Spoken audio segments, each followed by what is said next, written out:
My brother sat 3 tables away from me in a county courtroom, wearing the navy suit he used to save for weddings, and told the judge I had signed my half of our mother's house over to him because I was done with family drama. On the screen behind the clerk was a quitclaim deed with my name at the bottom, a notary stamp beside it, and a date when I was 1,100 miles away in another state. He looked calm until my attorney opened a black folder and said, "Your Honor, the signature is not hers. The notary journal does not contain her thumbprint, and the lender never verified the transfer." That was the first time my brother stopped smiling. But to understand how he ended up learning that a fake signature transfers nothing, I have to go back to the afternoon I trusted him to handle Mom's paperwork. Before we go any further, thank you for being here. Drop a comment and tell me where you are watching from, especially if you have ever had family turn paperwork into a weapon. A quick note before I start. Some identifying details have been changed for privacy and storytelling, but the emotions and the legal shape of what happened are true to how it felt. Now, back to that courtroom, because the part everyone remembers is not the judge's order. It is the look on my brother's face when he realized the line he had been using against me for months had become evidence against him. His line was, "You gave it to me, remember?" He said it the first time on a phone call while I was standing in the break room at work with a vending machine humming behind me. He said it again in a text message at 12:17 in the morning, right after I told him I had found the deed. He said it once more through his attorney in a letter that tried to sound formal but still had his fingerprints all over it. By the time we were in court, I had heard that sentence so many times that it had stopped making me angry. It had become a marker. Every time he said it, he gave me another little piece of the story he wanted everyone else to believe. He wanted the world to believe I had been careless, emotional, tired of our mother's old house, and grateful that he was willing to take the problem off my hands. What he did not understand was that I had spent the previous 8 months proving the opposite, one boring document at a time. The house was not fancy. That matters, because when people hear family home, they picture some giant white place with columns and a long driveway. Ours was a 1968 brick ranch on the edge of a small county in Ohio, with a carport my dad had enclosed badly in the 90s, and a maple tree in the front yard that always dropped leaves into the gutters. The kitchen had yellow laminate counters until I was 26. The hallway still had the little pencil marks on the trim where Mom measured me and my brother, Jeremy, every September before school started. When she died, the house was worth more than any of us expected, not because it was special, but because the town had stretched toward it. New subdivisions went up behind the old soybean fields. A grocery chain bought land 2 roads over. Suddenly, our plain old ranch was sitting on a lot people actually wanted. Mom left the house to me and Jeremy in equal shares, 50% each. Her will was simple because she was simple about money. She did not believe in complicated trusts or family meetings with binders. She believed in a metal lockbox under the bed, envelopes labeled in blue pen, and telling people what she meant while she was alive. 6 months before she passed, when the cancer had moved from something the doctors treated to something they managed, she called us both into the living room. Jeremy sat on the arm of the couch, scrolling on his phone. I sat in Dad's old recliner with my knees pulled together because the room was too quiet. "The house goes to both of you," Mom said. "I don't want fighting. If one of you wants to buy out the other, do it properly. If you sell it, split it. If one of you lives here for a while, fine, but don't act like the other one disappeared. Promise me." I promised right away. Jeremy did too, but he said it while looking at a notification on his screen. I remember that because Mom noticed. She did not scold him. She just looked at him until he put the phone face down on the coffee table. "I mean it, Jer," she said. "Paperwork matters when people are grieving. You don't get loose with it." That was the first planted thing in this whole mess. Paperwork matters. At the time, it sounded like one of Mom's little practical sermons, like never leave a pan soaking overnight, or write the date on leftovers. Later, those 3 words became the difference between losing half a house and getting it back. I lived in North Carolina by then. I had moved there for work 3 years earlier after a divorce that left me with good credit, a used Honda, and a deep suspicion of anyone who said, "Just trust me," while holding a form. I worked in medical billing for a hospital system, which meant my days were full of codes, dates, signatures, authorizations, and people who got very upset when a missing checkbox delayed money. It was not glamorous, but it taught me that systems are boring until they save you. A claim denied for one missing digit can be reopened if you have the right audit trail. A signature can be accepted or rejected based on the way it was obtained. A record is not just a record, it is a locked door if you know which way it opens. Jeremy stayed in Ohio. He had always been the one physically close to Mom. That gave him power in a way I did not understand at first. He mowed the lawn. He drove her to appointments. He knew which drawer held the insurance cards. He knew the neighbor who had a spare key. When Mom's hospice nurse needed a signature for a delivery, Jeremy was there. When the funeral home called about the death certificates, Jeremy picked them up. I flew in for the funeral and stayed 10 days, but then I had to go back to work. There is a particular guilt that comes with being the out-of-state child. It does not matter how many flights you take or how many bills you pay from far away. Someone can always say, "Well, I was here." Jeremy did not say that in the beginning. He did not have to. It sat between us like furniture. For the first few months after Mom died, I let him handle the local things. The estate attorney was an older man named Mr. Klein, who had done wills for half the county. He told us the house would transfer into our names through the estate and that we could decide later whether to sell. I asked if I needed to be there for every filing. He said no, not necessarily. Jeremy could drop off forms. Some things could be mailed. Some signatures could be notarized where I lived. It sounded manageable. Jeremy leaned back in the conference room chair and said, "Renee, don't stress yourself out. You're not here. I'll handle the paperwork." There it was. The sentence that should have made me sit up straighter. But at the time, I was exhausted. I was grieving. My mother had died 9 days earlier, and I still had a voicemail from her on my phone that I kept playing in hotel bathrooms because I did not want anyone to hear me cry. So I nodded. "Just send me what I need to sign," I said. He smiled like he was doing me a favor. "Of course. I'm not trying to steal the house." That was such a strange thing to say that I almost laughed. Nobody had accused him of stealing anything. But people tell you what they are thinking if you let the silence sit long enough. I did not know that then. I know it now. The first sign that something was off came from my cousin Beth, not from any official notice. Beth was Mom's sister's daughter, 8 years older than me, a hairdresser with a memory like a court transcript. She still lived 2 streets from the house and had the particular small-town gift of knowing everyone's business without seeming to collect it. About 4 months after the funeral, she called me on a Sunday afternoon while I was folding laundry.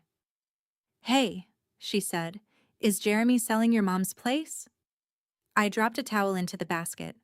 "No. Why?" "I don't know. I saw a guy in a polo taking pictures out front yesterday. Jeremy was with him. He said something about numbers working now. I figured maybe you two decided—" "No," I said. "We haven't decided anything." Beth went quiet for half a second. "Could be an appraiser. Could be insurance. I don't want to start trouble."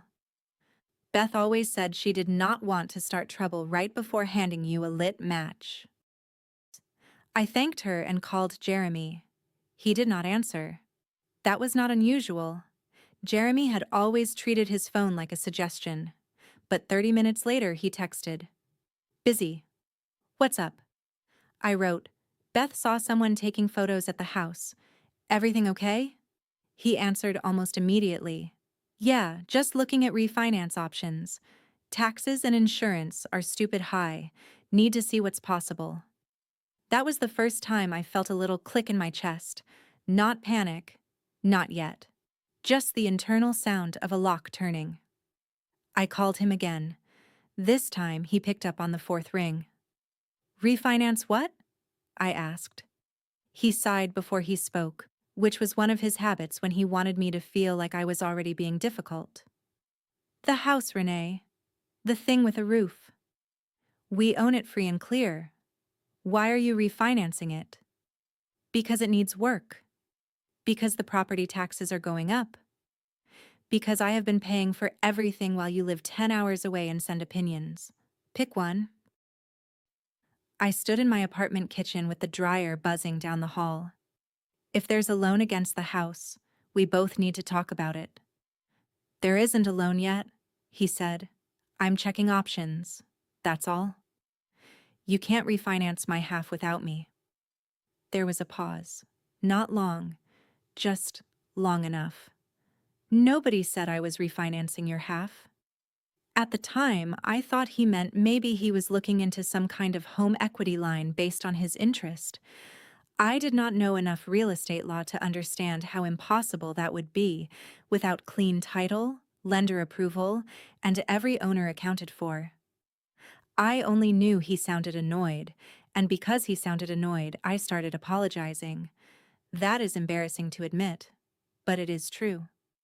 "I just don't want surprises," I said. "Then maybe check in more," he said. "You can't disappear and then act shocked when I handle things." I had not disappeared. I had paid half the property tax bill when he sent me the amount. I had mailed him money for the water heater. I had spent 3 nights on the phone with the insurance company after a hailstorm because Jeremy said he was too busy. But his sentence hit the guilt bruise perfectly, and he knew it. I backed off. I told him to keep me posted. He said he would. He did not. For a while, the house became one of those family topics that sits in the corner and breathes. Every few weeks, I would ask for updates. Jeremy would give me just enough to sound cooperative. He said the roof estimate was ridiculous. He said he might rent the place to a coworker's nephew. He said the county assessment was unfair. He said Mr. Klein was slow. There was always a reason nothing was settled. When I suggested we list the house in spring, he said the market would be better in summer. When I suggested getting an independent appraisal, he said he already knew a guy. When I asked for copies of estate filings, he said, "They're at the house. I'll scan them when I get a minute." He never got a minute. The second sign came from a bank envelope. It was addressed to me at my apartment, but the first line under my name said, "Regarding property located at," and then Mom's address. Inside was a privacy notice from a mortgage company I had never heard of.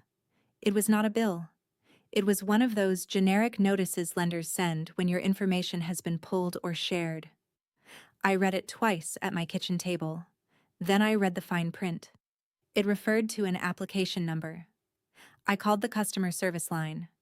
After 20 minutes of menus, a woman asked for the last 4 digits of my social security number. I gave them. She asked for the property address. I gave it. Then she put me on hold. When she came back, her voice was careful. "Ma'am, I can confirm your name appears in connection with the file, but I can't discuss loan details with you because you are not an authorized borrower on this application." "How can my name be connected if I'm not an authorized borrower?" "I understand your concern. You would need to speak with the applicant." "Who is the applicant?" "I can't release that." I stared at the wall. There was a tiny crack in the paint near the pantry door. I remember focusing on it because if I looked anywhere else, I was going to start shaking. "Is this for a refinance on a property I own?" Another pause. "I can't advise you legally. You may want to contact the county recorder's office." County recorder. Those 2 words changed everything. I did not sleep much that night. I lay in bed with my laptop balanced on my knees, searching the county website. The recorder's office had an online portal, but it looked like it had been designed when people still used dial-up. You could search by name, but only if you knew whether to enter grantor or grantee. You could search by parcel number, but I did not have it. You could pay for images one document at a time, but the payment page kept timing out. The next morning, I called the county recorder. A woman named Marcia answered. She sounded like she had been answering the same 5 questions since 1987 and did not intend to be hurried by anyone. "I need to see records for a property," I said. "I think something may have been filed." "Address?" I gave it to her. Keyboard clicks. A breath. More clicks. "There was a quitclaim deed recorded 6 weeks ago." My mouth went dry. From who to who? From Renee Porter and Jeremy Porter to Jeremy Porter. For a second the words did not arrange themselves into meaning. "No," I said. "That's not right." Marcia did not react. Recorder's office employees must hear every version of panic. "I can give you the instrument number. You can order a certified copy online or by mail." "I did not sign a deed." Her voice softened by maybe 1 degree. "Then you need to talk to an attorney. And if you believe it's fraudulent, you may also want to file a police report." I wrote down the instrument number on the back of an electric bill. My hand was not steady. The pen dug through the paper in 2 places. I thanked her because that is what my mother raised me to do, even while my brother's name was sitting in a county record beside a deed I had never seen. When the image finally loaded, I knew before I reached the signature line. The deed said I was conveying all my right, title, and interest to Jeremy for love and affection and $10. Love and affection. $10. It used my full legal name, including my middle initial, which I hate and almost never use. It listed an address I had not lived at in 2 years. The notary block said I had personally appeared before a notary in Ohio on March 14th. On March 14th, I had been in North Carolina working a double shift because 2 people in my department had the flu. I had a time card. I had badge swipes. I had a parking garage receipt from 7:08 that morning and a text to my coworker at 8:46 that night complaining about leftover pizza in the break room. I had not personally appeared before anyone in Ohio. I had been 1,100 miles away, wearing scrubs and eating vending machine pretzels for dinner. Then I saw the signature. My name, but wrong. Whoever wrote it had tried to imitate the shape from some old card or form. The R was too round. The P in Porter dipped below the line, which mine never does. They wrote the middle initial like a school worksheet. It was close enough to fool someone who did not know me. It was not close enough to fool me. I called Jeremy. He answered with, "What now?" I said, "Why is there a quitclaim deed recorded saying I gave you my half of the house?" Silence. Then a laugh. Not a surprised laugh. A tired little puff through the nose. "Because you did." The room seemed to narrow. I did not. "Renee, come on. We talked about this. You said you didn't want to deal with it." I said I didn't want surprises. I never signed anything. "You signed the paperwork." Maybe you forgot. I was in North Carolina on the date of the notarization. That stopped him. I heard a car door close on his end. I pictured him in the driveway at Mom's house, standing near the garage where Dad used to keep fishing poles. "You're confused," he said.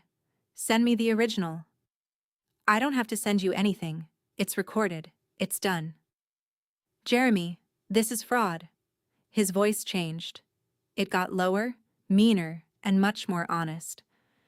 "Be careful throwing words like that around. You forged my signature." "You gave it to me, remember?" he said. "And even if you want to play games now, good luck proving it. You live out of state. I have the house. I have the deed. You want to spend 5 years and 20 grand fighting your own brother? Go ahead. I'll drag it out until you quit. That was the moment my restraint broke, but not in the way he expected. I did not scream. I did not threaten him. I did not call him names. I looked at the deed on my laptop screen, at the R that was too round and the P that dipped like a hook, and I heard my mother's voice in my head. Paperwork matters. So I said, okay, and hung up. For about 10 minutes, I did nothing useful. I sat on the edge of my bed and shook. That part matters too. People like to tell revenge stories like the protagonist instantly becomes calm and brilliant. I did not. I was scared. The house was not just sentimental. It was money I was counting on. My divorce had eaten my savings. I was trying to pay off debt.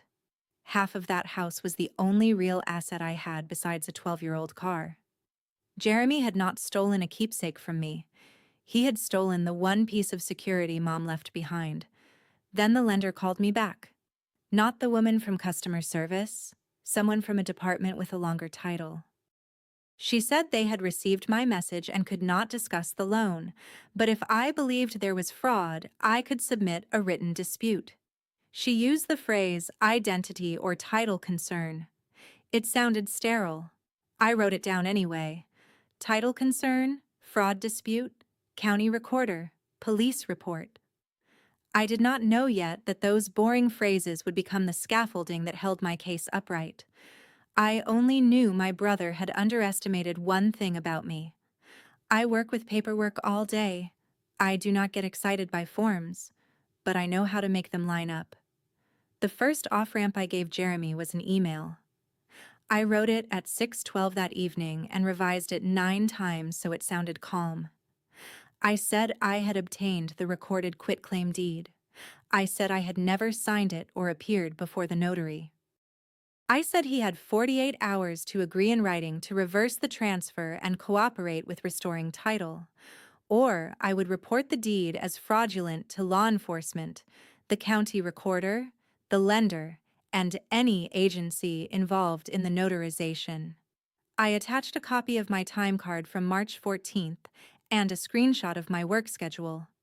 He replied 11 minutes later. You need help. Mom wanted me to have the house because I was here. Stop threatening me or I'll tell everyone what you're really doing. I stared at what you're really doing for a long time. There was nothing behind it, but that was Jeremy's talent. He could put smoke in a room and make you search for fire. When we were kids, he would break something and then look so offended when accused that I would start doubting whether I had seen it happen. When Dad's watch disappeared from the dresser after the funeral, Jeremy said maybe I had packed it by mistake. I apologized and emptied my suitcase. The watch turned up 2 weeks later in Jeremy's truck console. He said he had grabbed it for safekeeping and forgotten. Everyone let it go because Mom was sick by then, and nobody wanted a fight. That was our family pattern. Jeremy created confusion. Everyone else chose peace. Peace, I learned, can be expensive. The next morning, I called the police department in the town where the house sat. The dispatcher transferred me to an officer named Alvarez. I explained the deed, the date, the out-of-state work records. He listened without interrupting. When I finished, he said, "Bring or send everything you have. We can take a report for forgery. But you should understand, the property title part will be civil too. You'll want an attorney." "I know," I said, though I did not really know anything. "Do you have the notary's name?" I looked at the deed. "Yes, Denise Mallory." He made a small sound. "Send me the document. I'll start there." That small sound bothered me. "Do you know her?" "Small county," he said. "I know a lot of names." He would not say more. But later, that notary's name became one of the first cracks in Jeremy's wall. Finding an attorney took 3 days and made me feel poorer by the hour. The first lawyer I called said he did closings, not litigation. The second said family property disputes were messy and wanted a retainer that made my stomach hurt. The third was a woman named Anita Shaw, whose website said real estate litigation, title disputes, quiet title, fraud. Her office was 40 minutes from the county courthouse. Her assistant scheduled a video consultation for Friday at 9:30. Anita appeared on screen in a gray blazer with reading glasses pushed up on her head. She did not waste time. "Tell me the cleanest version," she said. "Dates first, emotions second." I liked her immediately. I told her mom died in October. Estate transfer. Co-ownership. Deed recorded in March. Notarization in Ohio while I was working in North Carolina. Possible refinance application. Brother claiming I signed. Threatening delay. She asked for documents. I uploaded the deed, my work records, the lender notice, texts, emails, mom's will, and the probate paperwork I had. She went quiet for several minutes while she read. I watched her eyes move behind the glasses. Every so often she made a note. Finally she said, "A forged deed is void. Not voidable. Void. That's important." I did not understand the difference. She explained it in plain English. If someone tricks you into signing something, the document may be voidable. A court can undo it because consent was defective. But if you never signed at all, the instrument is void from the beginning. It passes no title. It is as if the thief tried to sell the moon. The paper may be recorded. It may fool a lender. It may cause damage. But legally, a forged deed does not transfer ownership. I remember leaning toward the laptop. "So he doesn't own my half?" "If it's forged, no," she said. "But we still have to prove it and clean the public record. Right now, the county record says he does. That means the world will act like he does until we force it to stop." "How do we stop it?" She held up one finger. "Police report, you already started." "Good." 2. Affidavit or notice of fraudulent deed with the recorder, depending on county procedure. That flags the chain. 3. If there is a refinance pending or already closed, notice to the lender and title company. 4. Lease pendens once we file suit. That tells anyone searching title that litigation is pending. 5. Quiet title action asking the court to declare the deed void and restore your interest. We may also seek injunctive relief to stop further transfers. It was the first time since seeing the deed that my breathing slowed. Not because the problem was solved. It was not. But the fear had edges now. It had steps. Then Anita said, "We need to move fast. If he is refinancing, the money may already be gone." The fear came back. By Monday, I had filed the police report. I did it by email and then by phone with Officer Alvarez. He asked me to state clearly that I had not signed the deed, had not appeared before the notary, had not authorized anyone to sign for me, and had not received consideration. He asked if I knew who might have had access to my signature. That question opened a little pit in my stomach. Jeremy had access to everything. Mom kept old birthday cards, estate paperwork, my divorce documents from when I mailed copies to her for safekeeping. The lockbox under her bed held my birth certificate, Dad's death certificate, and random envelopes from 30 years of family life. My signature was on letters, checks, insurance forms, and the guest book from Mom's funeral. If he wanted a sample, he had a museum. Officer Alvarez also asked about motive. I told him about the refinance conversation. I told him about the lender notice. I told him Jeremy had been complaining about bills. Then I called Beth. "I was wondering when you'd ask," she said. "Ask what?" "About Jeremy's money." I sat at my desk with a notebook open. "What do you know?" Beth exhaled. "I know he sold the base boat in January. I know his truck was almost repossessed because my friend at the credit union saw him yelling in the parking lot. I know he told my husband at the Eagles that once the house was his, he was going to fix everything in one shot. And I know he has been telling people you didn't want anything to do with the place. That last sentence hurt more than the others. People believe him? Some do, she said. Some don't. You know how it is. He says it loud enough, and folks get tired. Beth agreed to write down what she had witnessed. Not guesses, just specific conversations and dates. She also said something that stayed with me. Renee, your brother isn't smart the way he thinks he is. He's bold. People confuse those things. That became one of my quiet comforts. Jeremy was bold. He had recorded a forged deed because he assumed the county would stamp it, the lender would trust it, and I would be too far away or too broke to fight. Boldness had carried him through the first door. It would not carry him through discovery. The notice of fraudulent deed was less dramatic than I expected. Anita drafted an affidavit for me to sign in North Carolina before a notary. It stated under oath that I was an owner, that the quitclaim deed recorded under the instrument number was not signed by me, that I was not present before the Ohio notary, and that I believed the deed was fraudulent. We attached my work records for March 14th and a copy of my driver's license showing my North Carolina address. The county recorder could not decide the truth of it, Anita warned me, but recording the notice put the world on alert. Anyone searching title would see a red flag. Think of it like putting a traffic cone in front of a sinkhole, she said.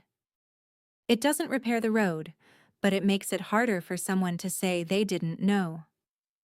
The lis pendens came after the lawsuit. Lis pendens is one of those phrases that sounds like a spell because lawyers enjoy Latin too much. It just means notice of pending litigation. Once recorded, it tells buyers, lenders, and title companies that the property is tied up in a lawsuit. It does not prove you are right, but it freezes the practical world around the dispute. Nobody wants to buy or lend against a property that may be declared partly owned by someone else. When Anita explained that, I asked, "So he can't sell it?" "Not cleanly," she said, "and if a lender has not closed yet, this should make them stop. If they have closed, it makes their title problem impossible to ignore." That "if" mattered. For 2 weeks, we did not know whether the refinance had closed. The mortgage company would not tell me. The title company would not return my calls.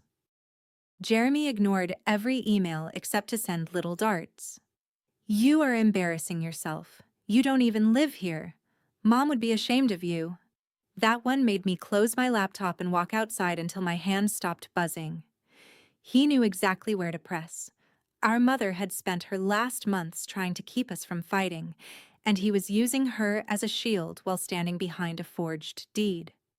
There is a special kind of anger that arrives when someone uses a dead person's kindness as cover for their own greed. It is cold. It does not flare. It settles.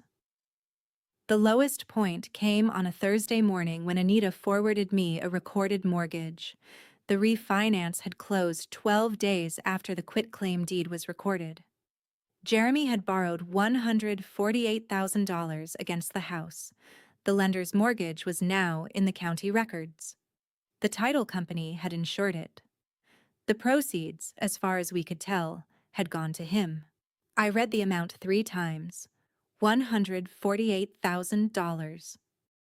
The house had been free and clear when Mom died. Jeremy had turned it into debt in less than 6 months. I called Anita from the parking lot at work because I could not sit at my desk.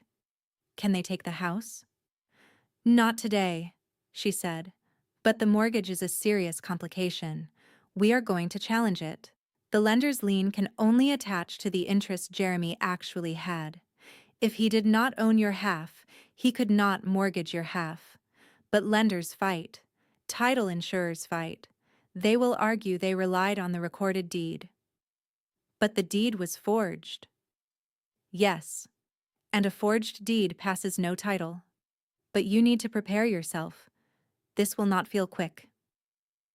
I looked at the cars lined up under the hospital parking deck lights. Someone had left a coffee cup on the concrete barrier. It had tipped over and dried into a brown crescent. For some reason, that was the thing that made me cry. Not the legal explanation, not the debt. The coffee stain.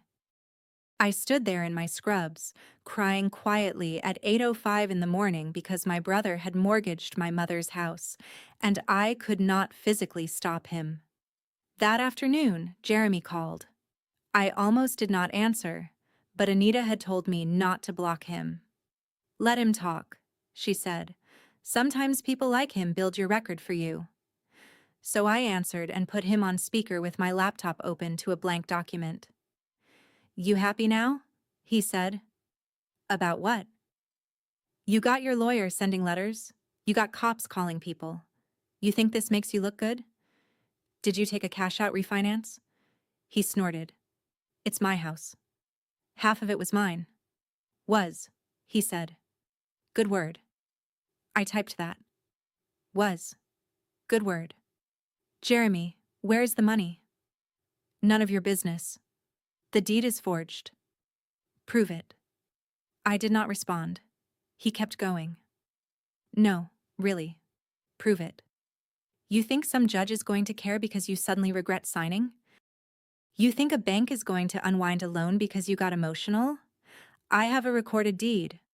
I have a notary. I have a mortgage company. You have what? A work schedule? People swap shifts all the time." There it was. His theory. Not that the signature was real because he knew it was not. His theory was that proof would be expensive, confusing, and slow. He thought the weight of the process would do the stealing for him. "You gave it to me, remember?" he said again, softer this time, almost playful. "You always did get dramatic after the fact." I saved the document with the notes from the call. Then I sent it to Anita. Her reply came back 5 minutes later. "Good. He is overconfident. Keep records of every contact." That was the turning point. Not because we had new evidence, but because I stopped thinking of the lawsuit as an emotional fight with my brother and started thinking of it as a record-building exercise. Every call, every text, every bank notice, every county filing, every refusal to provide documents, every stupid sentence he sent because he could not resist sounding superior. They were not attacks anymore. They were bricks. Anita filed the quiet title action the next week. The complaint named Jeremy, the mortgage lender, the title company, and the unknown parties who might claim an interest. It asked the court to declare the quitclaim deed void because my signature was forged, restore my undivided one-half interest, declare the mortgage invalid as to my interest, and award fees and costs under the available fraud and bad faith theories. It also asked for injunctive relief preventing any sale, transfer, or further encumbrance. Reading my own life in legal language was strange. Plaintiff did not execute the instrument. Plaintiff did not appear before the notary. Defendant Jeremy Porter caused or participated in the recording of a forged deed. The sentences were dry, but underneath each one was a living thing. My mother's living room. My brother's laugh on the phone. The county website loading slowly at midnight. My hands shaking around a pen. The day the complaint and Ellis pendants were recorded, Jeremy found out fast. I know because he called me 7 times in a row, then texted, "Call me before you ruin both our lives." I forwarded it to Anita. She replied, "Do not call." So I did not. That was harder than it sounds. Part of me still wanted to make him understand. Part of me wanted to say, "Just fix it. Just admit it and help me clean it up before this gets worse."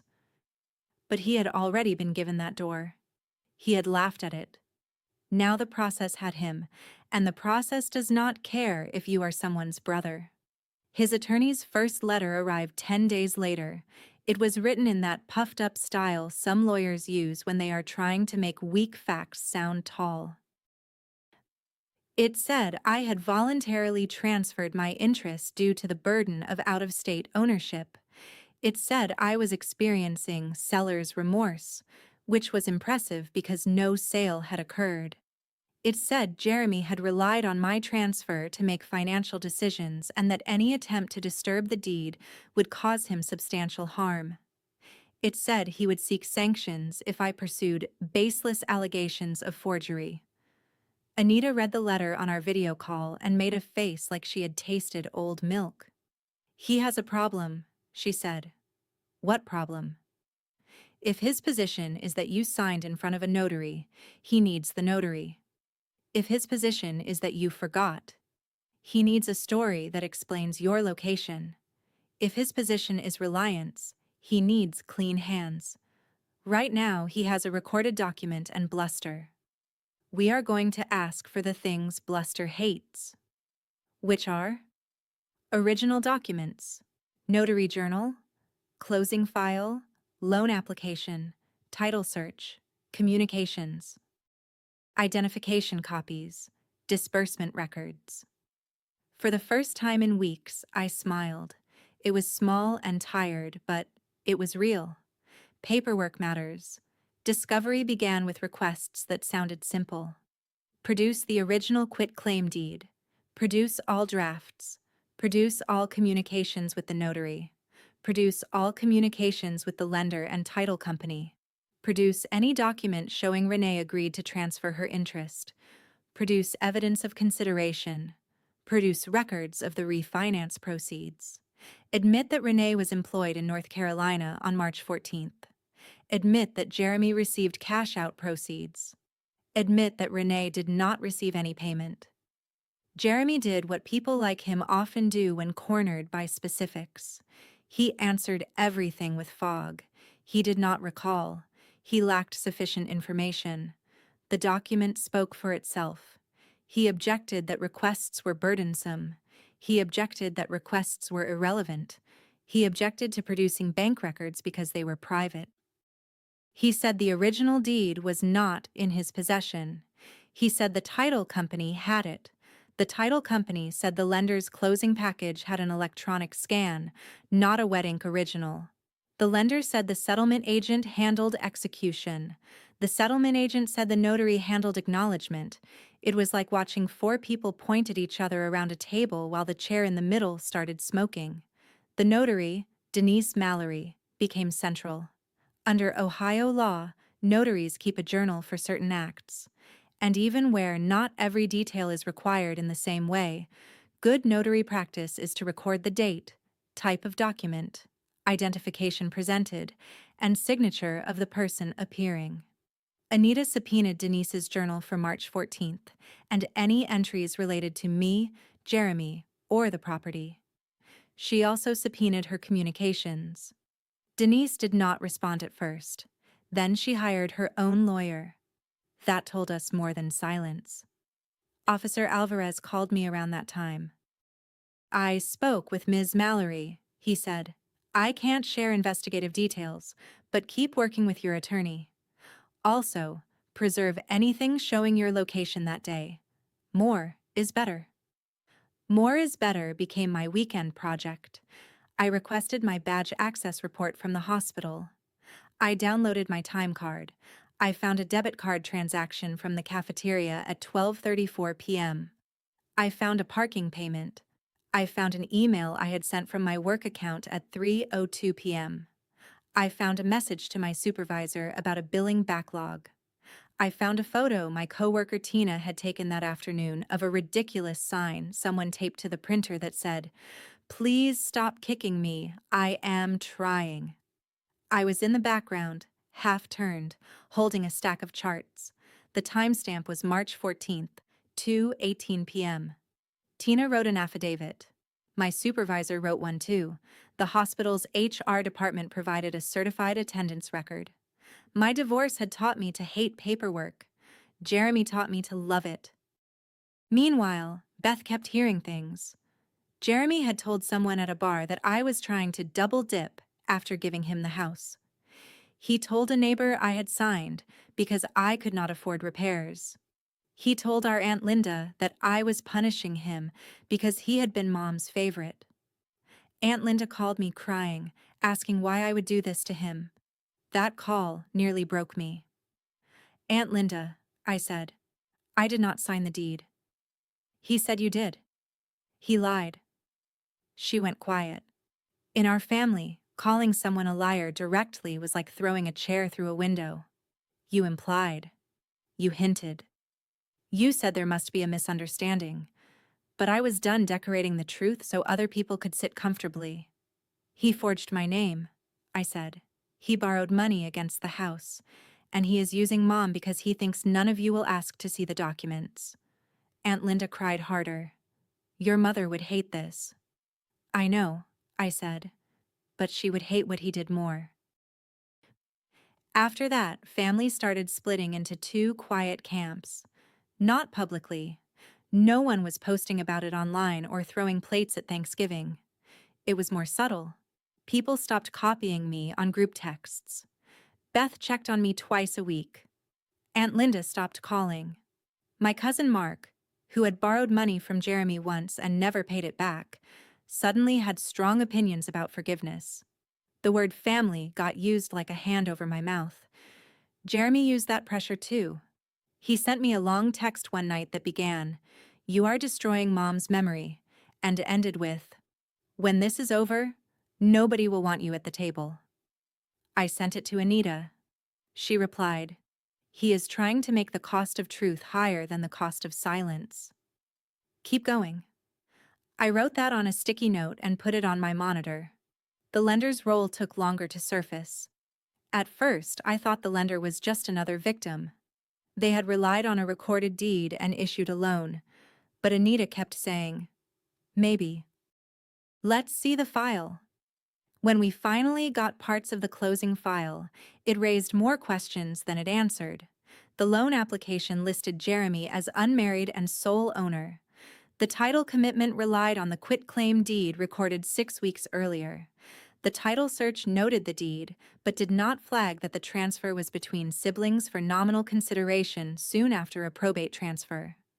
The file included a copy of my driver's license that was expired and had my old address. I had no idea where Jeremy got it, but I recognized the photo. It was from a scan I had sent Mom years earlier when she was adding me to an emergency contact account. There was also a supposed contact number for me that was not mine. The last 2 digits were transposed from my old phone number. The biggest problem was the verification call. The title company's checklist had a box marked "Owner Transfer Verified." Beside it, someone had typed, "Confirmed with Renee Porter by phone. March 12th. No objection to transfer." I stared at that line until the words blurred. "They never called me?" I said. "I know," Anita said. "We are asking who they called." The title company resisted. They said internal call notes were proprietary. Anita filed a motion to compel. The judge ordered production. 3 weeks later, we got a call log showing a 2-minute call to the wrong number. Not my number. Not even close, except for the area code. The title company employee had called the number provided in the file, spoken to a woman whose name was not recorded, and checked the box. "That is their verification?" I asked. Anita's expression did not change, but her voice had a little edge. "That is what they are calling verification." Then came the ID issue. The notary certificate said I personally appeared and presented satisfactory evidence of identity.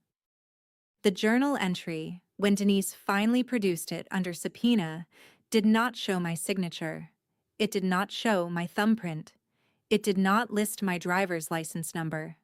It had a line for "R. Porter deed" written in Denise's handwriting, but the signer box was blank.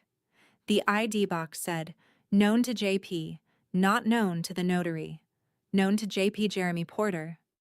I called Anita after reading it. "Can a notary do that?" "No," she said. "Not like this. A notary is supposed to identify the person appearing. Your brother cannot identify you in your absence. And the blank signer line is a gift."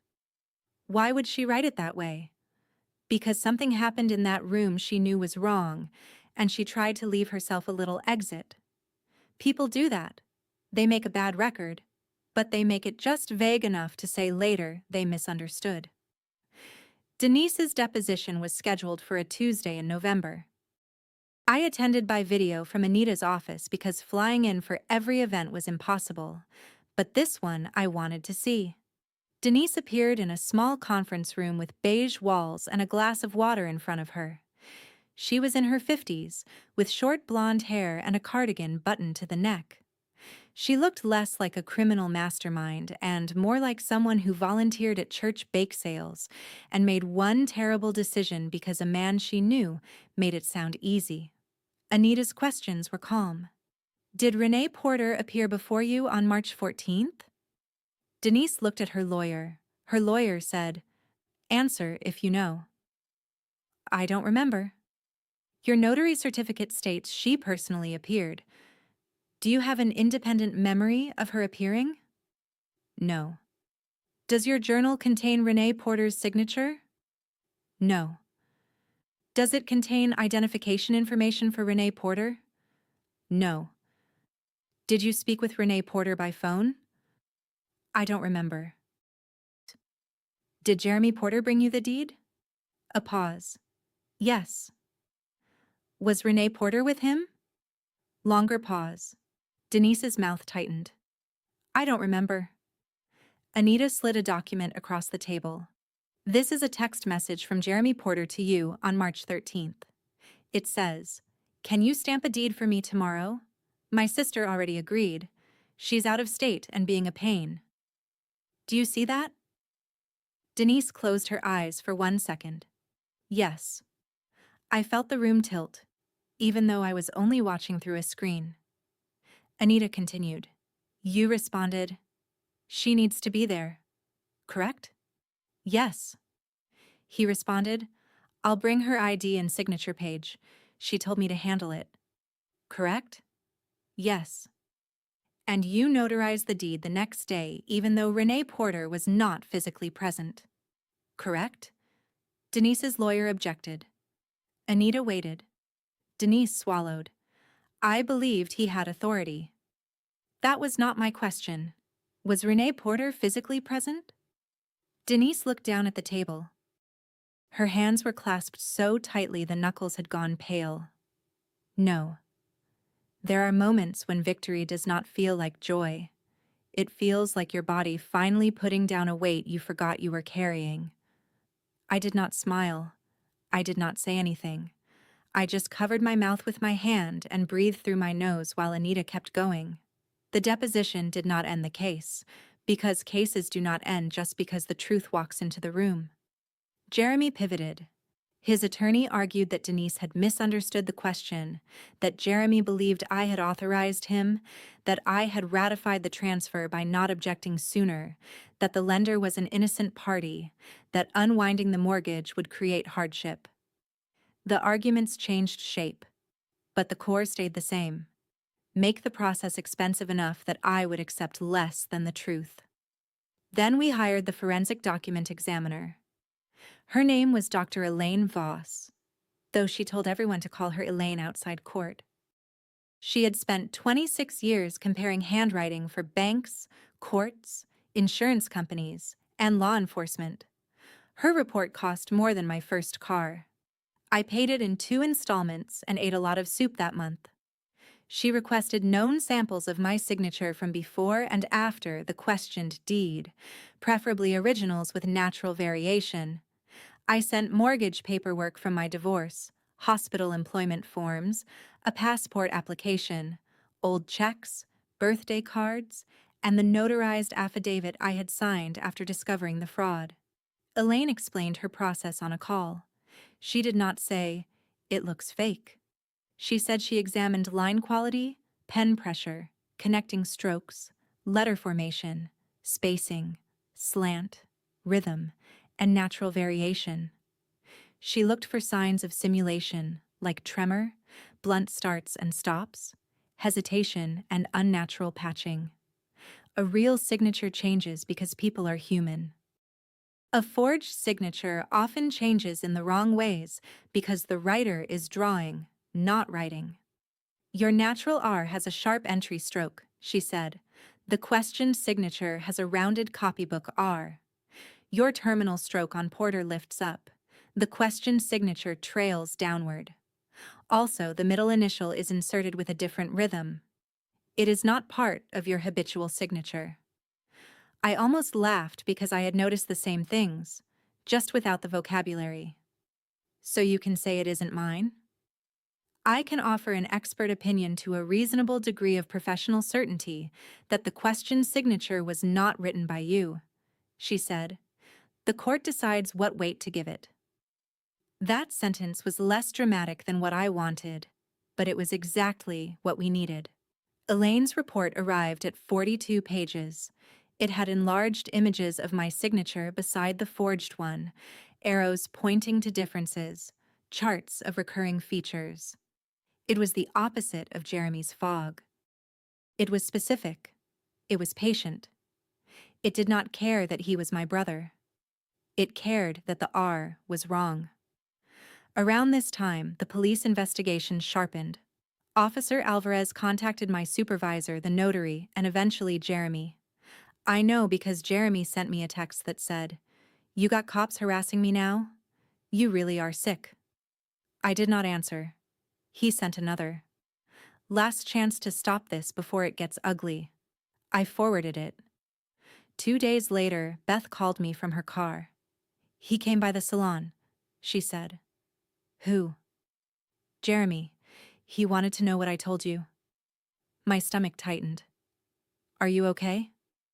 "I'm fine." He tried to act casual, asked if you were still spinning stories. I told him I wrote down what I saw and heard. He said family shouldn't testify against family. "What did you say?" Beth laughed once. "I said family shouldn't forge deeds either. He didn't like that." Beth's statement became part of the motive evidence. It was not the core proof. Motive alone does not void a deed. But it mattered because Jeremy's story was that I had freely given him my share. Beth could place him in conversations about debt, about needing the house to fix everything, about telling people I did not care before I had ever said any such thing. She made the lie look planned. The lender finally changed tone after Elaine's report, and Denise's deposition excerpts were sent to them. Before that, their letters had been stiff. They were a secured creditor. They had rights. They reserved all remedies. Afterward, the language shifted to investigating title irregularities and reviewing closing procedures. The title insurer assigned new counsel. A vice president from the mortgage company sat for a deposition and admitted the loan file did not contain any direct communication with me at a verified number, any proof I received notice, any proof I attended the closing, or any independent confirmation that I intended to give up my interest. Anita asked him, "If a co-owner's interest is transferred by a forged deed, what title does the borrower receive as to that co-owner's interest?" The lender's lawyer objected. The vice president said, "I'm not a lawyer." Anita nodded. "Does your company train employees that a recorded deed can still be fraudulent?" "Yes." "Does your company require heightened review for recent intra-family transfers before cash-out refinances?" He shifted in his chair. "There are guidelines." "Were they followed here?" Another objection. Another pause. "Not completely." Those 2 words mattered. Not completely. The lender had money at risk and they were not going to roll over because I was upset. But their own file had started to look bad. They had accepted a recent quitclaim from a sister to a brother for $10, relied on a notary certificate with a signer who was supposedly out of state, called an unverified number, and funded a cash-out refinance. The forged deed was Jeremy's act. The failure to slow down was theirs. By then, my life had shrunk around the case. I worked. I gathered documents. I paid legal bills. I answered family messages with short sentences. I stopped checking Zillow because seeing the house estimate made me nauseous. I stopped looking at old photos of Mom in the kitchen because every picture became evidence in my head. There was the fruit bowl where Jeremy had probably laid out papers. There was the calendar on the wall with March still visible. There was Mom's handwriting on a recipe card stuck to the fridge. The house had become both memory and crime scene. One night in December, I almost settled. Jeremy's attorney floated an offer through Anita. Jeremy would pay me $35,000 over 5 years if I dismissed the lawsuit and ratified the deed. The mortgage would remain. I would release all claims, no admission of wrongdoing. Confidentiality. I stared at the email until my eyes hurt. $35,000 was not nothing. It would pay my credit cards. It would cover what I had already spent and leave breathing room. The thought of 5 more years of Jeremy in my life made me feel physically tired. Anita did not tell me what to do. Good attorneys do not live with the consequences. She said, I have to present the offer. I also have to tell you it is far below your claimed interest. It requires you to bless a deed you say is forged, and it would likely complicate any criminal investigation. So it's hush money. It is a settlement offer designed to buy peace on terms favorable to him. That's lawyer for hush money. She allowed herself a small smile.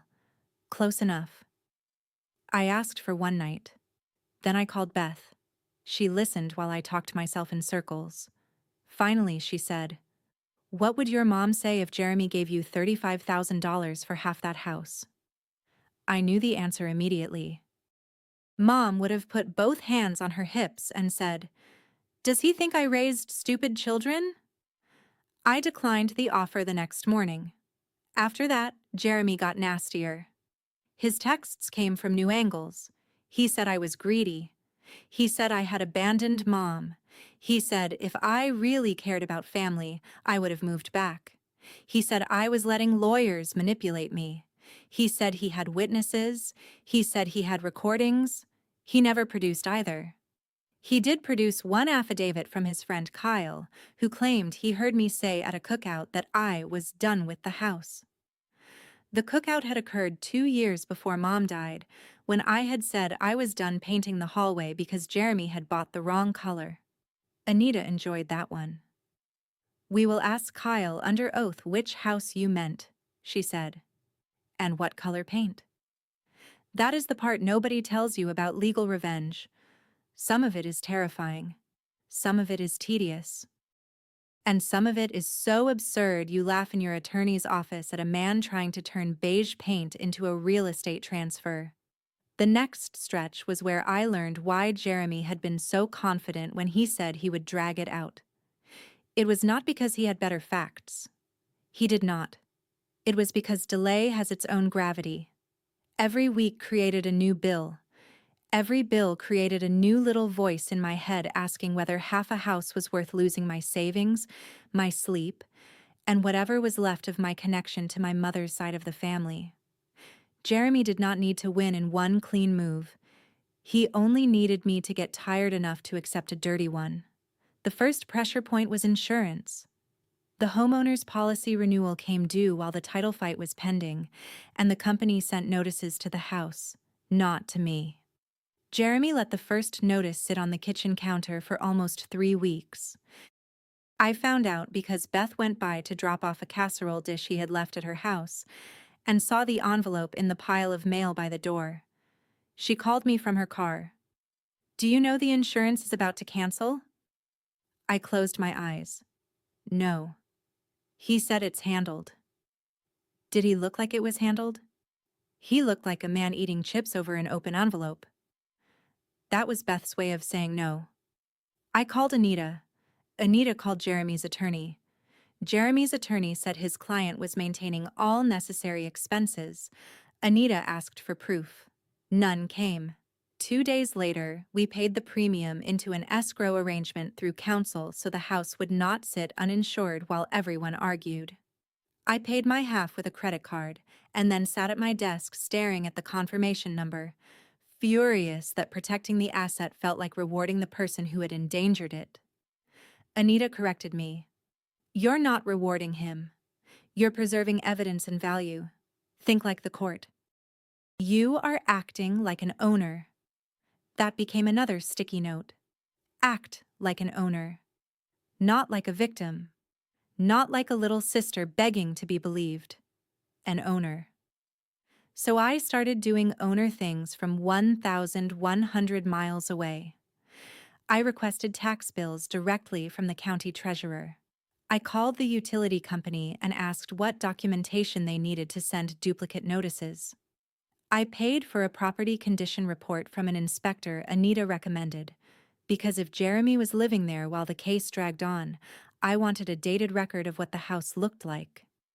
The inspector's report was 57 pages and somehow both boring and heartbreaking. Gutter separation at rear corner, water staining under kitchen sink, missing smoke detector in hallway, nail holes in primary bedroom wall, family photographs removed from living room. That last line was not a defect, but the inspector included photos of every room. The living room wall where Mom had kept Dad's framed Navy picture was blank. The kitchen table was gone. In the spare room, Jeremy had stacked boxes against the closet door, and one of them was labeled Mom Misk in black marker. I zoomed in until the letters blurred. I do not know what I expected to feel. Maybe anger? What I felt was the strangest grief. He had stolen from me, and he still had the boxes. The inspector also took a picture of the hallway trim. The pencil marks were still there. That photo became my screensaver for a while, which sounds sentimental because it was. It reminded me why I was refusing to sign away the truth for $35,000 and a confidentiality clause. The case was about money, because money matters, but it was also about the official story of my mother's last promise. Jeremy wanted the public record to say I had disappeared and he had inherited the burden. I wanted it to say what happened. The second pressure point was the lender. After the Eli's pendants and the forged deed evidence, they stopped being neutral and started being strategic. Their attorneys asked for mediation. Anita said that was normal. Everyone in a title mess wants mediation because nobody wants a judge writing an order that makes their file look worse than it already does. The mediation took place over Zoom on a gray January morning. I sat in Anita's office with a legal pad, a bottle of water, and the kind of headache that starts behind one eye. The mediator was a retired judge named Carol Baines. She had a calm face and a voice that made bad news sound like a weather report. Each side had a separate virtual room. She moved between us, carrying numbers and warnings. At first, the lender's position was exactly what you would expect. They wanted their mortgage protected. They suggested I could be compensated from sale proceeds later. They suggested the lien could remain while my ownership was recognized on paper. They suggested everyone had been harmed by Jeremy's conduct, which was true, but not equally true. I had not been paid $148,000. I had not accepted a bad deed. I had not checked a box after calling the wrong number. Anita let them talk. Then she shared her screen and walked through the loan file like she was placing knives on a table. Recent intra-family quitclaim for nominal consideration, she said. Cash out refinance within weeks. Co-owner supposedly out of state. Verification call to an unverified number provided by the borrower. Expired identification scan. Notary journal with no signer signature. Notary text acknowledging the sister was out of state. You can call this reliance, but a court may call it avoidable. The mediator went quiet. The lender's attorney said there were disputes about what the title company knew. The title company's attorney said the lender had approved the underwriting. The lender's attorney said underwriting relied on title. It was the same circle from Discovery, just with more expensive voices. Jeremy's room was separate, but at one point the mediator came back to us with an offer from him that almost made me laugh. He would agree to sell the house if the lender was paid first. He received credit for repairs. I dismissed all fraud claims and we split whatever remained after the mortgage and costs. In other words, his proposal was that his forged mortgage should eat the asset. He should get reimbursed for maintaining the house he tried to steal, and I should thank everyone for the privilege of losing quietly. I said, "No." Anita looked at me. That was fast. Was I supposed to think about it? No, I just wanted to enjoy it. That was one of the few moments in the case when I felt something close to power. Not because I controlled the outcome, I did not, but because I could finally recognize a bad deal without dressing it up as family peace. The mediator came back later with a more serious number. The lender and title insurer were discussing a structure where the mortgage would attach only to Jeremy's confirmed interest, the property would eventually be sold, and my share would be protected in escrow while everyone reserved claims against each other. It was not final. It was not clean. But it showed the lender had begun planning for the possibility that the court would agree with me. That mattered. Jeremy, according to the mediator, was emotionally resistant to any resolution that characterizes the deed as invalid. Anita muted the call and looked at me. That means he still wants the lie. Can he get it? Not if we do our job. The mediation ended without settlement, but it was not a failure. It exposed the fault lines. The lender wanted money. The title company wanted blame shifted. Denise wanted to survive the notary investigation. Jeremy wanted reality itself to bend around his sentence. You gave it to me, remember? What he did not know was that by then, the case no longer depended on my memory against his. It depended on records created by people who had no reason to protect me. The hospital badge system did not care about my family. The cafeteria register did not care about Jeremy's truck payment. The notary journal did not care who had been Mom's favorite. The title call log did not care whether I had moved away.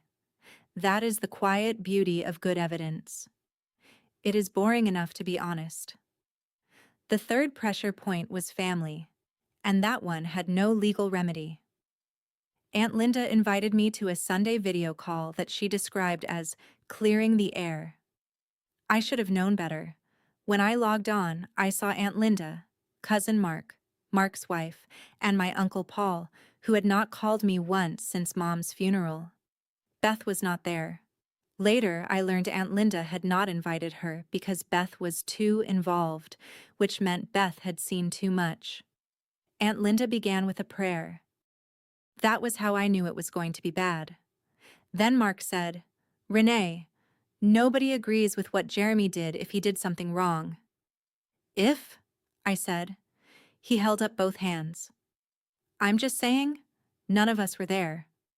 "That's the point. I wasn't there either." He frowned like I had made a technical argument at a picnic. "You know what I mean. This lawsuit is tearing everyone apart."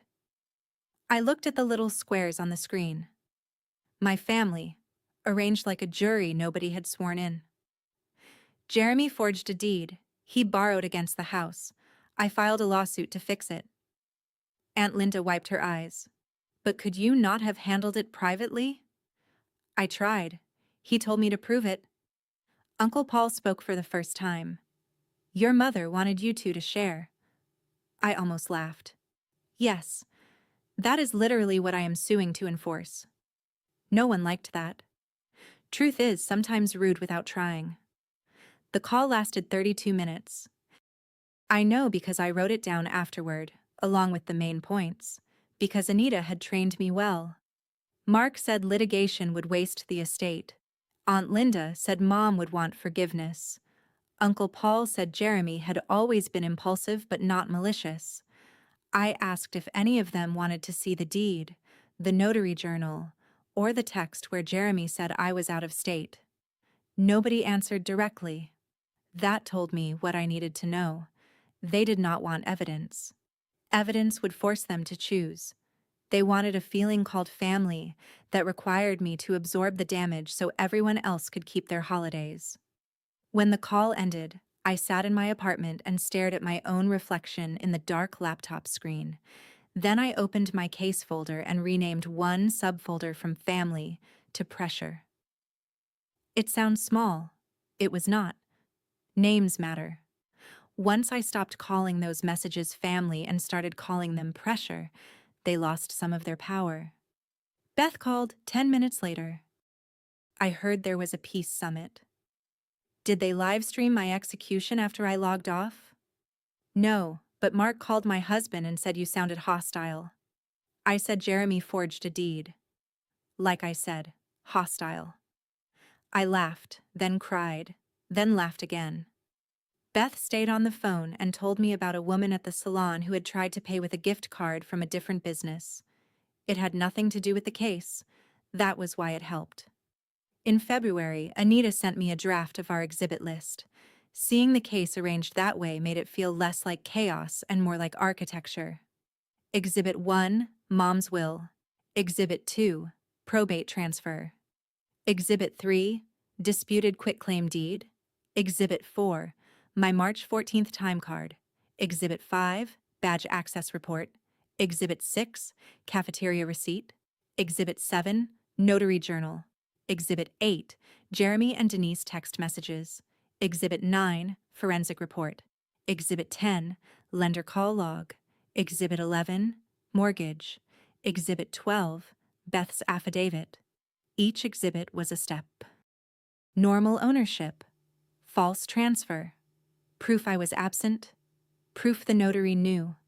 Proof the lender failed. Proof Jeremy had motive. It was not one dramatic smoking gun. It was a hallway of locked doors, and we had keys to most of them. There was one door we still did not have. The original wet ink deed. For months, everyone had claimed not to know where it was. The recorder had an image. The title company had a scan. The settlement agent had a closing package copy. Jeremy said he did not have it. Denise said she returned whatever she had been given.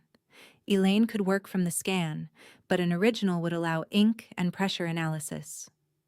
Anita kept pushing. Finally, in response to a court order, the settlement agent produced a physical file from off-site storage. Inside was the original quitclaim deed.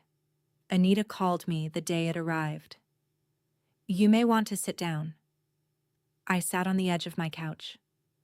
The original has indentation on the signature line. What does that mean?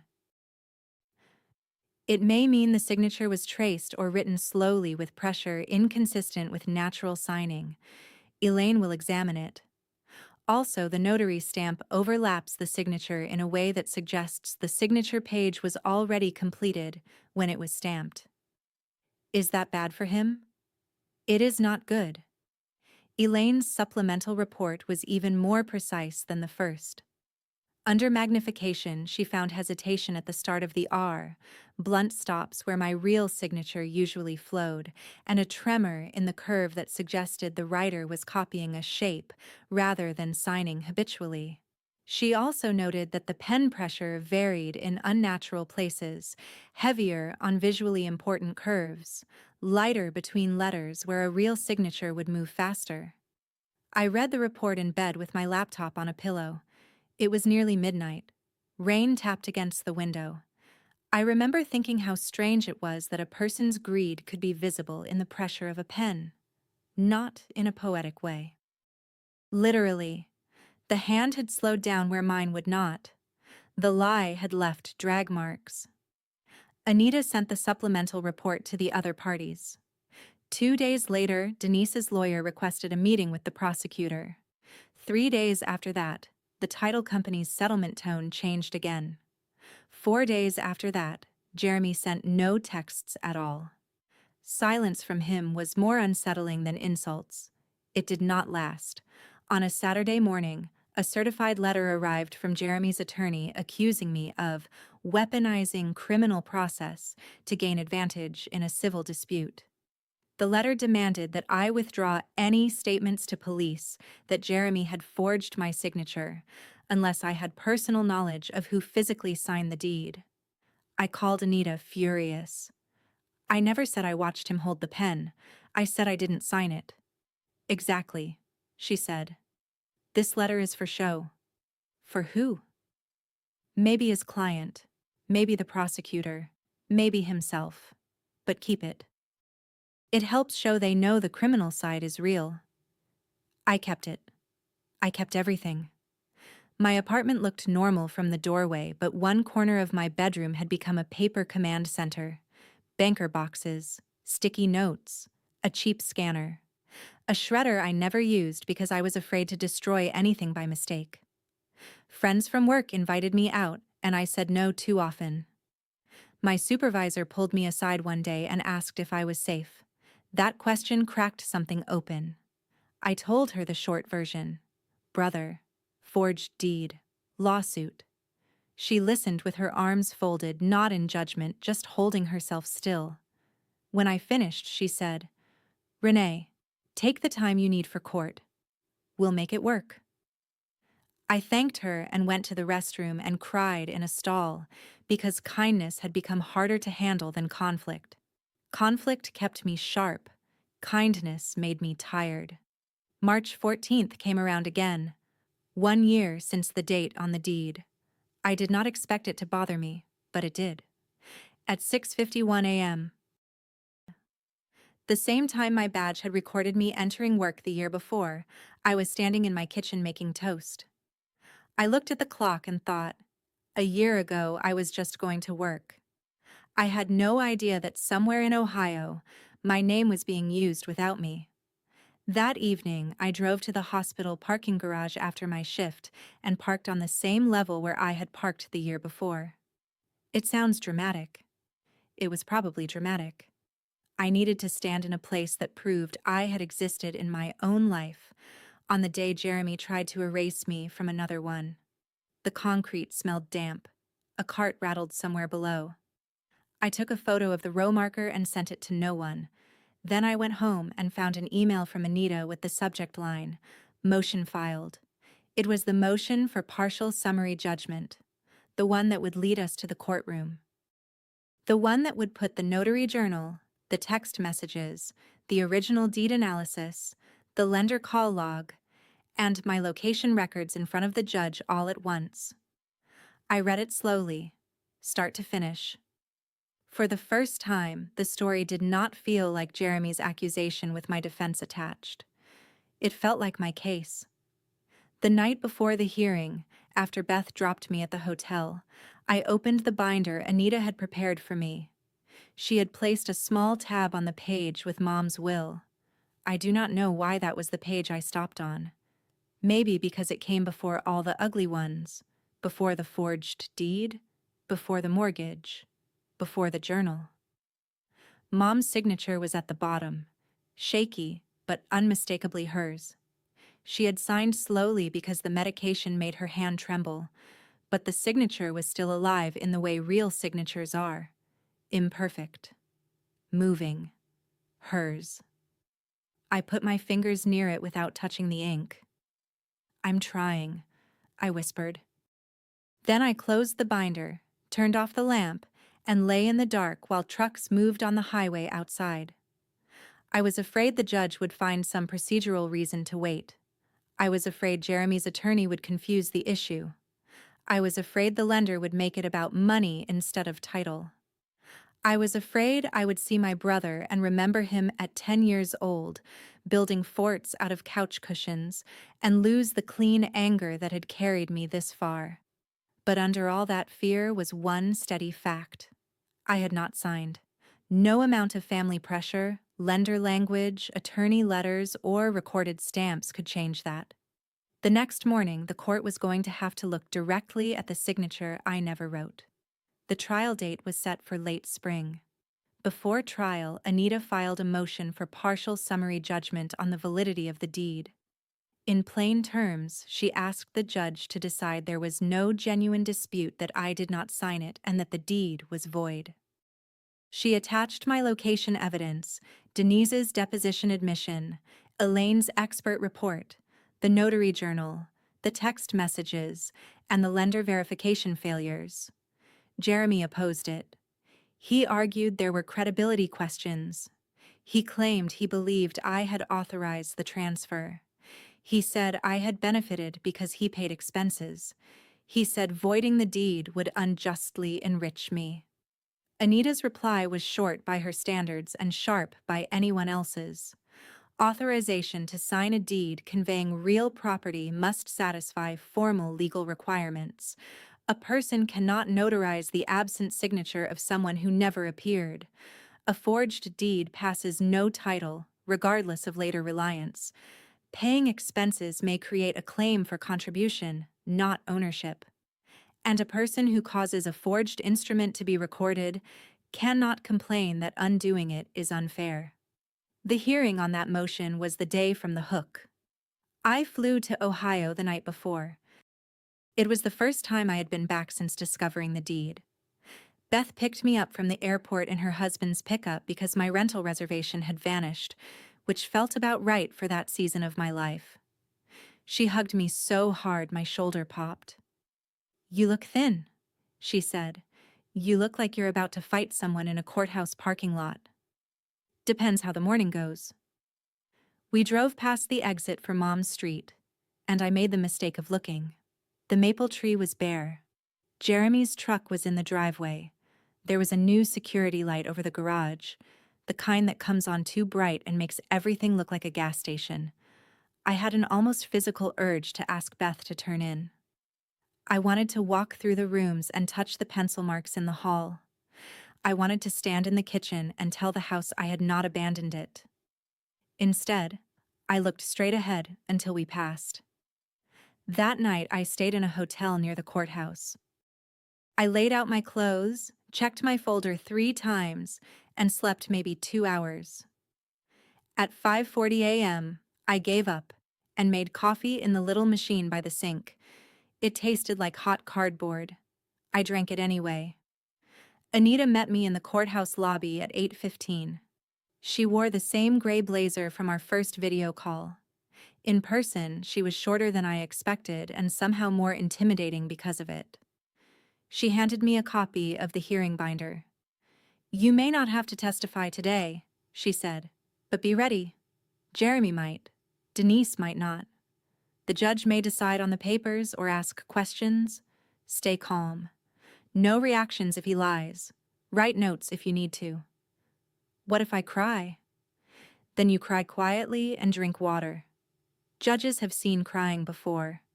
What we do not do is interrupt. We walked into the courtroom at 8:52. Jeremy was already there with his attorney. He looked bigger than I remembered, or maybe the room made everyone feel too close. Navy suit, white shirt. No tie, because Jeremy always liked to look like rules were for other people, but he was respecting them as a favor. He glanced at me, then away. No nod. No shame. Just irritation, like I had shown up late to something he owned. The lender's attorney sat at another table. The title company's attorney sat behind him. Denise was not there, but her lawyer was. The courtroom had fluorescent lights, wood paneling, and a clock that ticked loudly enough to make silence feel measured. I sat beside Anita and placed both feet flat on the floor because I did not trust my knees. The judge came in at 9:04. Everyone stood. He was older, with silver hair and the expression of a man who had read enough family property disputes to know that Thanksgiving can produce more litigation than business deals. He called the case. Anita introduced herself. Jeremy's attorney introduced himself. The lender and title attorneys did the same. The judge looked down at the file. "We are here on plaintiff's motion for partial summary judgment regarding the quitclaim deed. Counsel, I have read the briefing. Ms. Shaw, you may proceed." Anita stood. She did not perform. She walked. "Your Honor, the central issue is narrow. Did Renee Porter execute the quitclaim deed recorded on March 18th? The undisputed evidence shows she did not. She was in North Carolina on the date of the purported acknowledgement. The notary has admitted Ms. Porter was not physically present. The notary journal lacks Ms. Porter's signature and identification. A forensic document examiner concluded the signature was not written by Ms. Porter. Under Ohio law, a forged deed is void and conveys no title. Because Jeremy Porter received no title to Ms. Porter's one-half interest, he could not convey or encumber that interest through the subsequent refinance. Jeremy's attorney stood and said there were factual disputes. He used phrases like family arrangement, informal agreement, reliance, course of conduct. He said I had expressed disinterest in the property. He said Jeremy had maintained the house. He said equity required consideration of expenses. He said summary judgment was too drastic. The judge listened. Then he asked, "Where is the evidence that Miss Porter signed?" Jeremy's attorney gestured to the deed. The recorded instrument bears her signature and a notary acknowledgement. The judge said, "I understand the document exists. What evidence do you have that she signed it?" That was the first silence. Jeremy's attorney said, "Your Honor, the notarized document is presumptively valid." "Presumptions can be rebutted," the judge said. "The plaintiff has submitted employment records, badge records, a notary admission, journal deficiencies, and expert analysis. What do you have in response?" Jeremy leaned toward his attorney and whispered. His attorney put a hand slightly out, the way you stop a child from touching a stove.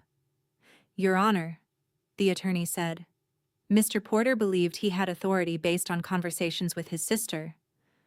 The judge looked over his glasses. "Authority to sign her name to a deed? Authority to complete the transfer. Those are not the same thing." I wrote that down. Those are not the same thing. Anita asked to respond. She put the notary journal on the screen. The clerk dimmed the light slightly, and there it was, blown up for everyone in the room. Date, document type, R. Porter deed, blank signer line, no ID. Known to JP, Anita said, "This is not a technical defect. This is the absence of the person whose signature was supposedly acknowledged." Then she showed the text messages between Jeremy and Denise. "Can you stamp a deed for me tomorrow? My sister already agreed. She's out of state and being a pain." Denise's response, "She needs to be there." Jeremy, "I'll bring her ID and signature page. She told me to handle it." I did not look at Jeremy when those messages went up. I looked at the judge. His face did not change, but his pen stopped moving. Anita continued. She showed my hospital badge logs. Entry at 6:51 a.m. Cafeteria transaction at 12:34. Email at 3:02. Parking exit at 8:11 p.m. Then she showed the enlarged signatures from Elaine's report. My real R. The forged R. My terminal stroke. The downward trail on the deed. The middle initial that looked like someone had inserted it after studying a sample. The law does not require Ms. Porter to prove who held the pen to establish that she did not, Anita said. But the record gives the court more than enough to determine the deed is forged and void as to her. Jeremy's attorney tried again. He argued that the lender would be prejudiced. The lender's attorney stood and said his client reserved its rights, but acknowledged the court had to determine title. The title company's attorney said very little, which was wise. Everyone could feel the room shifting. Then the judge asked Jeremy directly, "Mr. Porter, did your sister sign this deed in your presence?" Jeremy stood too fast. His chair made a scraping sound that seemed louder than it was. "We talked about it," he said. The judge waited. "That was not my question." Jeremy's face reddened. "She said she didn't want to deal with the house. I was the one here. I was paying everything. She knew." "Did she sign the deed in your presence?" Jeremy looked at me then. Not at the judge. At me. His expression had changed from irritation to something closer to betrayal, which would have been funny if it had not been so insulting. He looked like I had broken a rule by forcing the question to be simple. "You gave it to me," he said. "Remember?" No one moved. The judge's voice was very quiet. "Mr. Porter, answer the question." Jeremy swallowed. "No." It was one word. It did not solve every issue. It did not immediately erase the mortgage or pay my fees or heal the family. But it landed in that room with the weight of a door closing. Anita did not smile. She simply wrote something on her legal pad. I looked at my hands. They were clenched in my lap, my nails pressed into my palms. I made myself loosen them one finger at a time. The judge asked, "Did she appear before the notary?" Jeremy said, "I thought Denise could handle it because Renee told me to handle paperwork." "Did Ms. Porter appear before the notary?" "No." Second door. "Did you provide Ms. Porter's identification to the notary?" Jeremy's attorney stood. "Your Honor, I would advise my client regarding potential criminal exposure." The courtroom changed temperature. Not literally, but everyone felt it. Criminal exposure. The words moved through the room and settled on Jeremy's shoulders. For months he had treated this like a sibling argument with paperwork attached. Suddenly, it was not just a house. It was forgery, false acknowledgement, mortgage fraud, maybe more. His mouth opened slightly, then closed. The judge allowed a brief consultation. Jeremy and his attorney stepped into the hallway. The rest of us sat in silence. The clock ticked. The lender's attorney checked his phone. Beth was not in the courtroom because there was no reason for her to attend that hearing, but I wished she were. I wished Mom were. Then I was glad she was not. No mother should have to watch one child learn that stealing from the other is not a misunderstanding. When Jeremy came back, he did not look at me. His attorney said they would not offer further testimony and would rely on their briefing. The judge took a recess. 10 minutes, maybe 12. It felt like an hour. Anita leaned toward me and whispered, "Breathe. Whatever happens." That was important.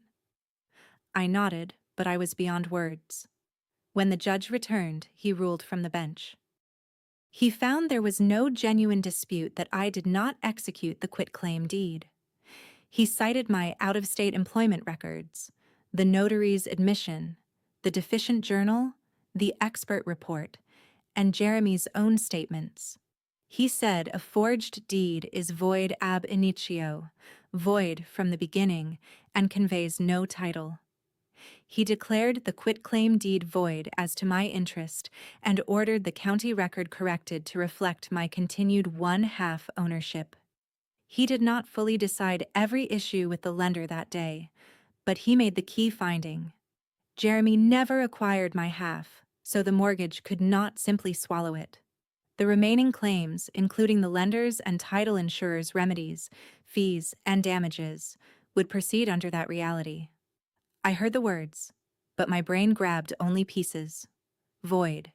No title. Continued one-half ownership. Corrected. It was like listening through water. Then the judge looked at Jeremy. "Mr. Porter, a recorded document is not magic. If the signature is forged, the recording does not make it true." That was the understanding moment, not the ruling by itself. That sentence. Jeremy's face changed in stages. First confusion, because he had believed the recording was the fortress. Then anger, because the fortress had turned out to be cardboard.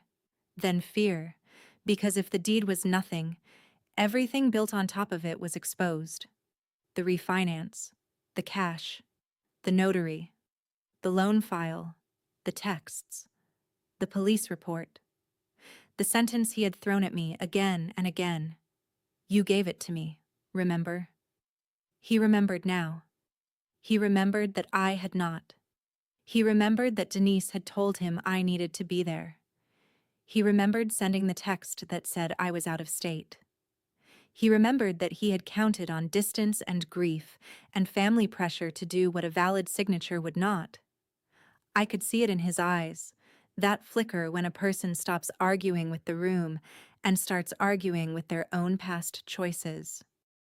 He whispered something to his attorney. His attorney did not answer right away. The lender's attorney was writing quickly. The title company's attorney had gone completely still. Anita sat beside me with her pen capped. She had the posture of someone who knew the biggest part was done, but refused to relax until the order was signed. Jeremy looked back at me once. There was no apology in it. That disappointed me. Even after everything, some childish part of me still wanted him to break down and say he was sorry, that he had panicked, that debt had scared him, that he had convinced himself paperwork was just paperwork. But his face held something else. Blame. He blamed me for making the fake thing fake in public. I did not gloat. I did not have a line ready. The movies always give people a perfect sentence. Real life gave me dry lips and a plastic cup of courtroom water. But when the judge moved on to scheduling the remaining issues, Jeremy kept staring down at the table, and I thought of Mom's living room. Her thin hand on the arm of the couch. Paperwork matters. I wished I could tell her that I had finally understood. The weeks after the hearing were not tidy. I want to be clear about that because revenge stories can make justice look like a light switch. The deed ruling was huge, but cleanup still took months. The county record had to be corrected. The lender had to negotiate how its mortgage would be treated. The title insurer had to decide whether to pursue Jeremy. The criminal case moved at its own pace. My attorney had to file fee motions. Jeremy still lived in the house during part of it, which made every update feel personal, but the center had shifted. Before the hearing, Jeremy was the man with the deed, the loan, the house, and the local advantage. After the hearing, he was the man whose deed had been declared void in open court.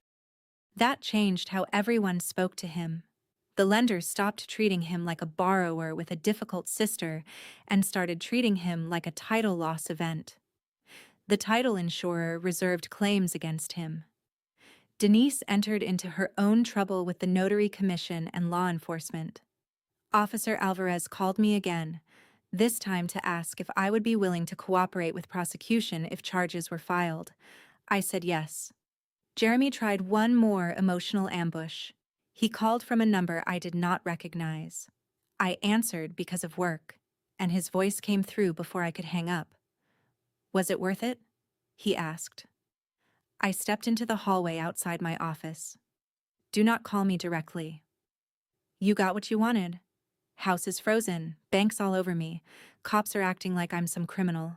Hope you're proud. I almost said, you are some criminal. I did not. He said, Mom would never forgive you. That sentence used to work. It did not anymore. Mom made us promise, I said. You broke the promise, not me. He breathed into the phone. For once, he had no quick answer. I hung up and sent a note to Anita. It was the last direct conversation I had with him. The final civil resolution came in pieces.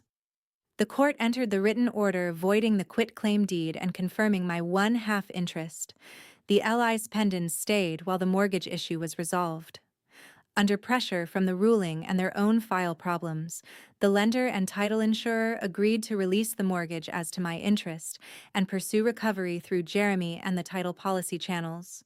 Jeremy remained responsible for the portion tied to whatever interest he actually had and for claims arising from the false transfer. The house was eventually placed under a court-approved sale process because neither of us could buy the other out, and frankly, I could not imagine co-owning a mailbox with him after that. When the house sold, my share did not come quickly or cleanly. Liens, fees, escrow holdbacks, and motions chewed through months. But I received my half of the net proceeds, reduced by some costs, but protected from the forged mortgage in the way that mattered. Anita also obtained an award requiring Jeremy to pay a substantial portion of my attorney's fees and costs connected to proving the forgery. Collecting every dollar was another battle, because people who forge deeds are not usually tidy about judgments, but the order existed. It followed him. So did the criminal case. The charges were not dramatic in the way television makes them. There was no squad car screeching into the driveway while neighbors pointed. Jeremy was charged with forgery-related offenses and fraud connected to the deed and refinance. Denise faced consequences for the false notarization. Jeremy eventually took a plea that included restitution obligations, probation conditions, and a record that would make borrowing, licensing, and certain jobs much harder. I was told he looked smaller at that hearing. I did not attend. I had already watched him understand once. I did not need to build a life around watching it again. Beth did attend part of it because Beth is Beth. She called afterward and said, "He wore the Navy suit again. Bad choice." I laughed for the first time about any of it. Not because it was funny exactly, because sometimes your body needs one ridiculous detail to let the pressure out. The family never fully repaired. I do not say that for sympathy. It is just true. Aunt Linda eventually apologized for believing him so quickly, but things stayed careful between us. Cousin Mark stopped inviting me to cookouts, which was not the punishment he seemed to think it was. Beth and I got closer. She keeps a copy of the court order in a folder labeled "Jer being dumb" because she has no respect for legal solemnity. I keep mine in a fireproof box with Mom's recipe cards and the certified copy of the corrected title. I went back to the house one last time before the sale closed. Anita arranged it through the sale process so there would be no drama. Beth came with me. The rooms were mostly empty. Jeremy had taken the furniture he wanted and left dust rectangles where Mom's things used to sit. The hallway trim still had our height marks. Mine stopped at 16.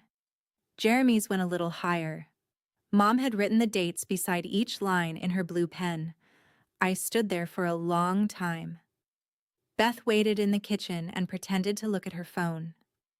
I touched the mark from when I was 11, the year Dad died, and Mom painted the hallway herself because she said she was tired of looking at beige.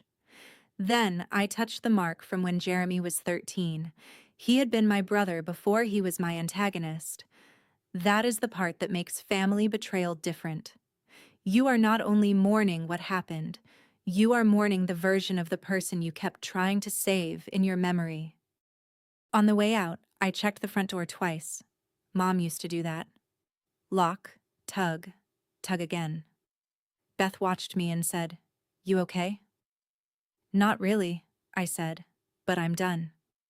And I was. Not healed. Done. Months later, a letter from the county recorder arrived at my apartment in North Carolina. It was nothing emotional. Just confirmation that the corrective documents had been indexed and the fraudulent deed marked according to the court order. Bureaucratic language, instrument numbers, book and page references. I sat at my kitchen table and read it with a cup of coffee going cold beside me. That was when I finally cried the way I had wanted to cry in court. Not loud, not pretty, just enough. Because for almost a year, my brother's lie had lived in the public record. Anyone could search my name and see a story that said I had given away what Mom left me. Now the record told the truth, not the whole emotional truth. County records do not say, "Her brother used grief as cover." They do not say, "She doubted herself in a parking garage." They do not say, "Her mother warned them both." But they say what matters in their own language. The forged deed was void. My ownership had never left me. If there is a lesson here, it is not that paperwork fixes everything. It does not. Paperwork cannot make your brother honest. It cannot make family members brave. It cannot give you back the months you spent afraid of your own mailbox. But paperwork can pin a lie to the table long enough for the truth to catch up. Jeremy thought proximity was ownership. He thought because he had the keys, the local notary, the old documents, and the confidence to say things loudly, he could turn my absence into consent. He thought a recorded deed was a magic trick.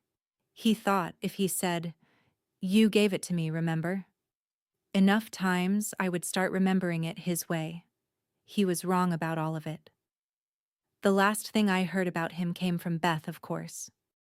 She saw him at a gas station outside town, driving an older truck with a dented tailgate. He looked away when he saw her. Then he went inside and paid cash. No big scene. No final speech. Just a man who had once borrowed $148,000 against a house he did not fully own, now counting bills under fluorescent lights, while my cousin stood behind him buying gum. Beth said she almost said something. Then she decided not to. Figured the court already said enough, she told me. She was right. The court had said enough. A fake signature transferred nothing. And the house my mother left us, the house he tried to turn into his private bailout, became the thing that proved exactly who he was. So if you are listening to this because someone in your family is telling you not to check, check. If they say it is handled, ask for copies. If they say you are being dramatic, write down the date and keep going. And if they tell you that you gave them something you know you never gave, remember this. A lie can be recorded, stamped, notarized, and mailed in a clean white envelope. It can still be a lie. Thanks for listening, and if this story hit close to home, leave a comment with the line that would have made you start checking the records. Mine was simple. I'll handle the paperwork.